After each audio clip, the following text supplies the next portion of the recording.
यो हो डिएक्सनको माइकोपेजी।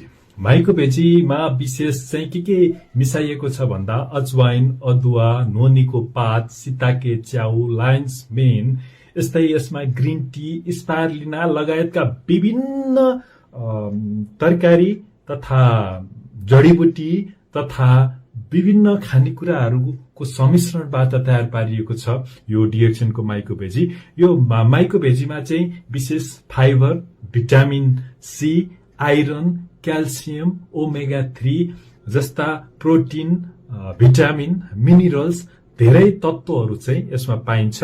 यो एक प्रकारको खाना हो। यो खानाले चाहिँ विशेष रगत कम भएका, पाइल्स भएका, कब्जियत भएका, मोटोपन भएका र आन्द्राका समस्यादेखि लिएर यो कोलेस्ट्रोलसँग सम्बन्धित विभिन्न समस्या भएका व्यक्तिहरूको लागि यो माइकोपेजी एकदमै राम्रो छ।